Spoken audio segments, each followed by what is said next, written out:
నమస్తే, welcome to our channel. నా పేరు నరేష్. ఒక పెద్ద మిరాకిల్ జరిగే అవకాశం ఉంది రాష్ట్రంలో. ప్రభాకర్ రావు హైదరాబాద్కి వచ్చిండు, ఆయన విచారణ చేయడం కూడా జరిగింది. ఒకసారి వార్త చూద్దాం.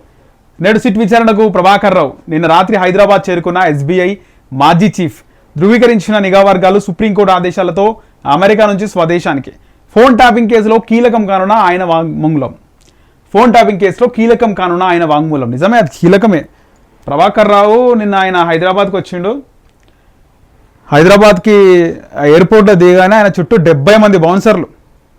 అసలు 70 మంది బౌన్సర్లు మీడియా దగ్గరికి కూడా పోనివ్వట్లేదు. మైకులు పెట్టినా కూడా దొబ్బేసినారు. మీడియా పైన ఒక విధంగా దాడి జరిగింది.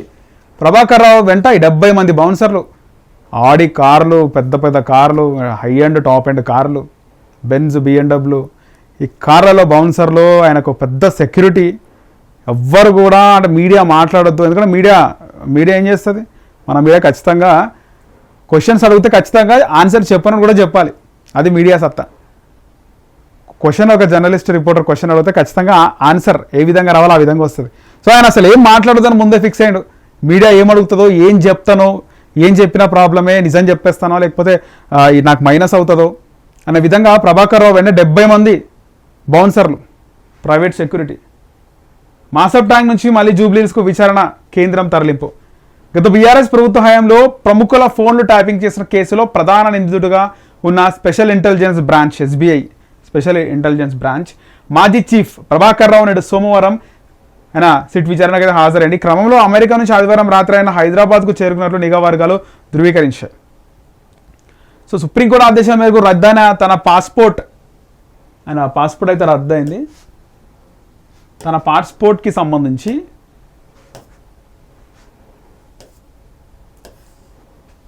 పాస్పోర్ట్ చెల్లుబాటులోకి తెచ్చి దానిపై ట్రావెల్ డాక్యుమెంట్ అనుమతి వచ్చేలా పోలీసుల చర్యలు తీసుకోవడంతో 15 నెలల తర్వాత ప్రభాకర్ రావు నగరానికి చేరుకున్నారు. శంషాబాద్ విమానాశ్రయంలో అడుగు పెట్టగానే ఆయనను ఇమిగ్రేషన్ అధికారులు అదుపులోకి తీసుకున్నారు. ఆయన మీద లుక్అవుట్ నోటీస్, రెడ్ కార్నర్ నోటీసులు ఉండడంతో ఇమిగ్రేషన్ అధికారులు పోలీస్ అధికారులకు సమాచారం ఇచ్చారు.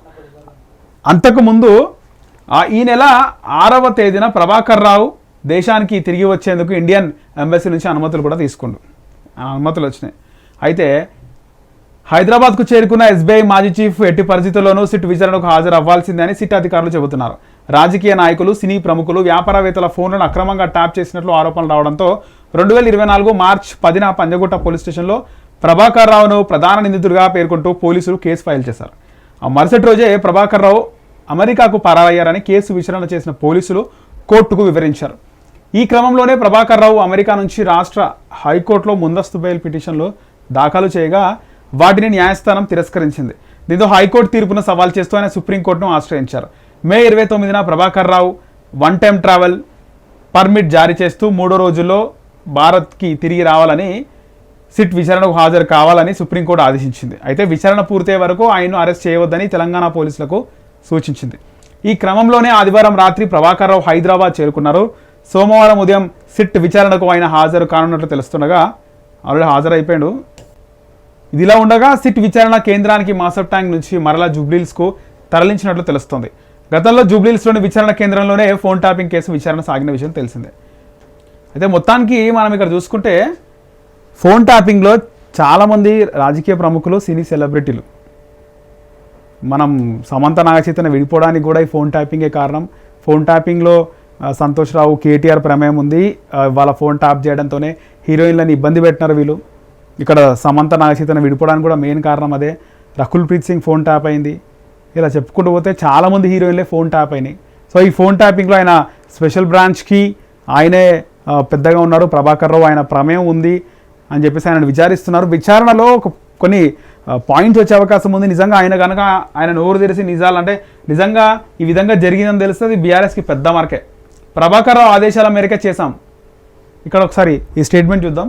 ఫోన్ ట్యాపింగ్ కేసులో ఇప్పటివరకు అరెస్ట్ అయిన పోలీసు అధికారులు అంతా ఎస్బీఐ మాజీ చీఫ్ ప్రభాకర్ రావు ఆదేశాల మేరకే తాము ఫోన్ ట్యాపింగ్ చేశామని సిట్ విచారణలో స్టేట్మెంట్ ఇచ్చారు.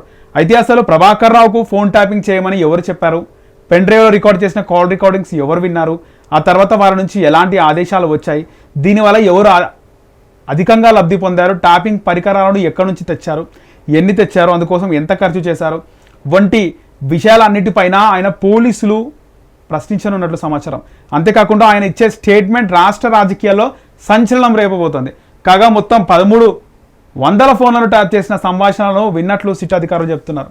అసలు ఈ ఫోన్ ట్యాపింగ్ మీకు చేయమని చెప్పింది ఎవరు? ఎందుకంటే ఇప్పటివరకు అధికారులు ఎవరైతే ఎస్బీఐ అధికారులు అరెస్ట్ అయినారో వాళ్ళందరూ కూడా ఎస్బీఐ చీఫ్గా ఉన్న ప్రభాకర్ రావు ఫోన్ ట్యాపింగ్ చేయమంటేనే మేము చేసినామని వాళ్ళందరూ కూడా వాళ్ళు విచారణలో చెప్పడం జరిగింది, స్టేట్మెంట్ ఇవ్వడం జరిగింది. దీనికి సంబంధించి 1300 ఫోన్లు ట్యాప్ అయినాయంట, 1300 కాల్ రికార్డింగ్లో ఒక పెన్ డ్రైవ్లు ఉన్నాయంట. మళ్ళీ అవన్నీ రికార్డ్ చేసి ఆ రికార్డింగ్లు ఎవరు విన్నారు, అసలు రికార్డ్ చేయడానికి పరికరాలను ఎక్కడి నుంచి తెచ్చారు అని ఇప్పుడు అధికారులు ఆయనను ప్రశ్నించబోతున్నారు. దానికి సంబంధించి ఇప్పటివరకు రాష్ట్ర రాజకీయాల్లో ఇది ఒక ప్రకంపనం, నిజంగా ఒక మిరాకిల్ అంటారా లేకపోతే ఒక దుమారం అనుకోవచ్చు.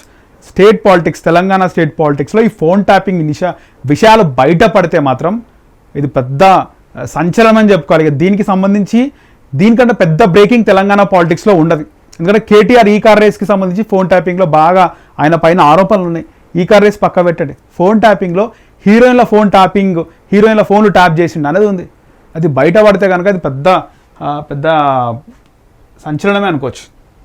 అయితే 15 నెలల తర్వాత అజ్ఞాతం విడి అమెరికా నుంచి హైదరాబాద్ శంషాబాద్ ఎయిర్పోర్ట్కు వచ్చిన ప్రభాకర్ రావుకు ఒక కస్టమ్ అధికారి స్వాగతం పలికినట్లు సమాచారం.